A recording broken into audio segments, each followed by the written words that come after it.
Depuis 2 mois, c'est devenu un rituel. Christelle, l'infirmière, accompagne Guy dans la cuisine et débute les soins.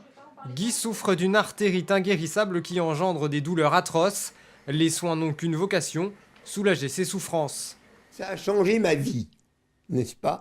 Parce que je souffrais le martyre, n'est-ce pas? Et que grâce à SOS Douleur, eh bien, vraiment, je ne dirais pas que je ne souffre plus du tout, hein. Je suis extrêmement soulagé. Un soulagement rendu possible par ce cathéter placé au contact du nerf responsable de la douleur et qui infuse un produit anesthésique en continu.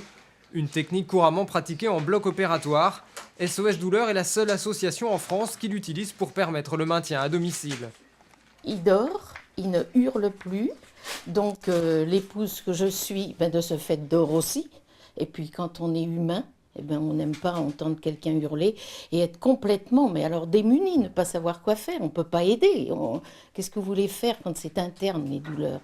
Chaque année, la structure traite 200 patients dans la région.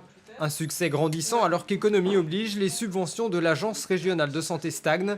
Une situation dont s'indigne le président du réseau. Depuis le début du réseau, 49 000 jours d'hospitalisation ont été évités. Ce sont des gens qui ont pu rester chez eux, avec un meilleur confort, une meilleure qualité de vie, des soins infirmiers à domicile. Tout ça coûte moins cher à la sécurité sociale. Seulement, quand vous faites valoir ça à l'ARS, on vous répond « ça n'est pas le même budget ». Le problème, c'est que c'est quand même le même contribuable. Et en période de crise, on nous demande de faire des économies de santé, de faire sortir les gens plus tôt. Là, il y a, à mon sens, une contradiction. Pour l'instant, le soin n'est pas remboursé par la sécurité sociale et est entièrement pris en charge par l'association.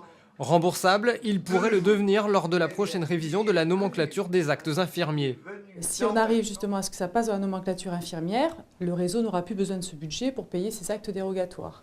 Donc c'est imminent, normalement ça devrait être imminent, mais c'est quelque chose qui passe en commission, donc c'est quand même un long travail d'études. Depuis 2004, comme Guy, 1500 patients ont ainsi pu rester à domicile.